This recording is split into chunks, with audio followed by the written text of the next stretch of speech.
It's rough. It's the worst it's been all day. There's a car right now sliding. Here he goes. This is not the first we've seen of this. The roads are in the best condition we've seen them in all day. Let's go ahead and take you on the ride here.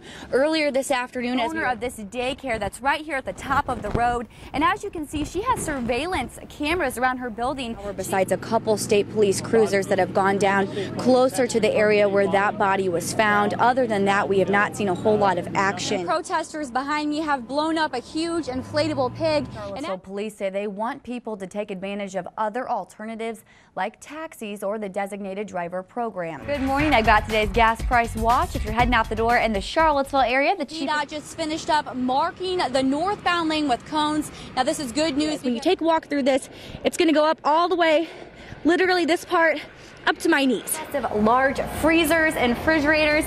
These are all broken up into different sections. Now let's go down here so you can take a look at this damage. We did a test of our own. There's a small drop of paint thinner on the bottom of my shoe, and it's Quaker's job to find it. This one only takes about 4. Sending crews out the door. What have you learned from everything? For some hospice patients, taking a trip to the hospital can be hard on their body. From leaving their home, being transported into the ambulance, and taking a trip that could be 45 minutes away. This is where trucks would turn to detour through the downtown area. But the turn is so sharp, it would make it almost impossible for them to not drive into the other lane. It's hard to tell if I'm texting or playing a game on my iPhone. But the new law says only texting and emailing are banned. So how will an officer really know if I'm breaking the law? Sliding down this hill was the hit of the day. Governor Bob McDonnell has appointed Orange County's Commonwealth's attorney to a new state role. State lawmakers are leaving some unfinished business in Richmond. The General Assembly adjourned yesterday without a deal on healthcare expansion or the state budget, which means they will be back again very soon to finish the job. Or maybe get out those new rain boots that you got for Christmas. I didn't get rain boots for Christmas. What about you? Oh, I did get some, so I'm kind of excited for the rain. Now we're hearing from neighbors who say they broke windows yesterday and pulled that woman through a small gap to save her life. 3 Prince William County students are charged with computer harassment after police say they shared nude photos of other students on social media. 4 Miler. We'll see you back here at 6. I'm not one of them. I wouldn't make it. NBC 29 exclusively obtained these documents from the state. They give a detailed picture of what led to the traumatic events of November 26, 2011. How big of an offense is this? It was pretty serious. A serious offense. The University of Virginia's associate vice president for the hospital and clinic's operations first said he knew nothing about when NBC 29 asked him about it back in March. I don't know what that tip is. I don't have any specific knowledge of it. But according to the University of Virginia website, Bo Cofield is responsible for the effective and efficient operation of the medical center. So we asked again. I do know what you're speaking about, and we have communicated effectively with the family. But according to this report from the Virginia Department of Health, medical center staff did not communicate effectively with the family of deceased farmer Bradley Beckwith after they were mistakenly sent home with a bag of his severed body parts November 26, 2011. It took more than 6.5 hours for medical center staff to direct Beckwith's father-in-law, after he called to report the horrible find, to take Bradley's arm and fingers to a funeral home. Eric Bodine with the Virginia Department of Health says the family had the right to a timely response. Should the hospital have had someone get in the car and drive out to that family and help them? That's, a lot of Monday morning quarterbacking, but that is certainly an alternative that might have been explored. The investigation found the hospital staff failed to tell the family about its internal grievance process or right to file a grievance with a state agency. There are certain patient rights and things that a hospital has to do to preserve those rights. The hospital was found not in compliance with patient rights, quality assurance performance improvement, and infection control. Bradley Beckwith was flown to UVA and rushed inside here, where surgeons tried to save his life in the operating room. It was in the OR where investigators found a systematic failure. The operating room and emergency departments had a different plan of action for amputated body parts after a patient's death. The trauma surgeon told health department officials he noticed a blue laundry bag in the corner of the operating room after Beckwith died.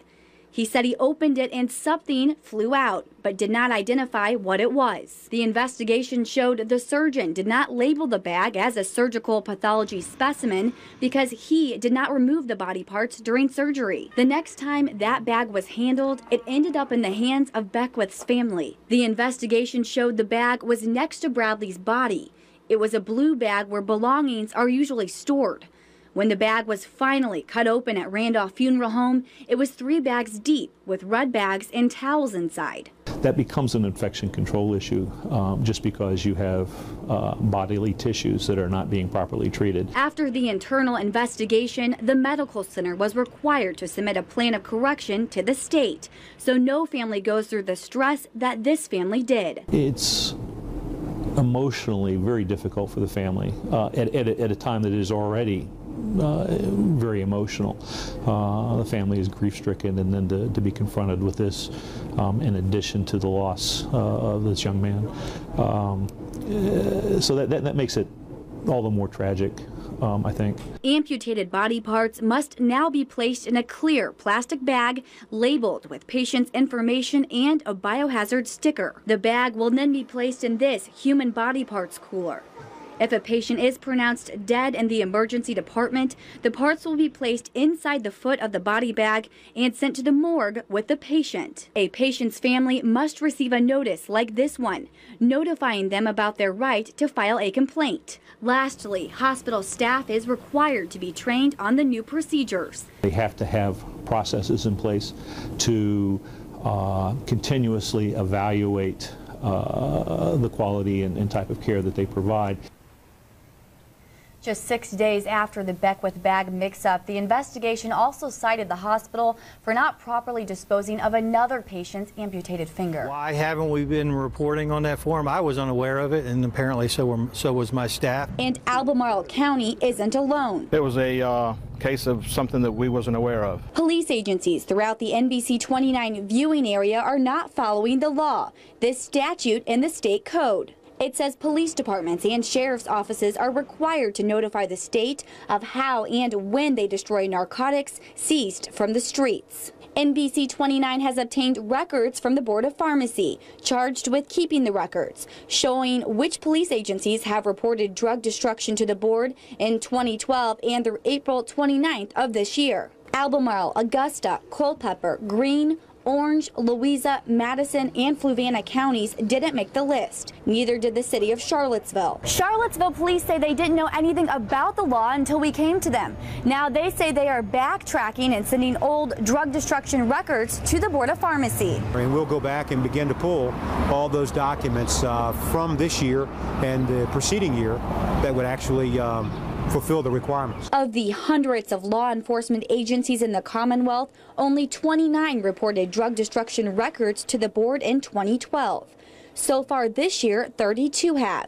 The Williamsburg Police Department is one of them. It's something we do because it's required by the law. Their property and evidence custodian handles the paperwork. Once he gets that destruct order from the Commonwealth Attorney, he just simply makes a copy of that destruct order and sends it off to the Board of Pharmacy for them to have a record of that destruction.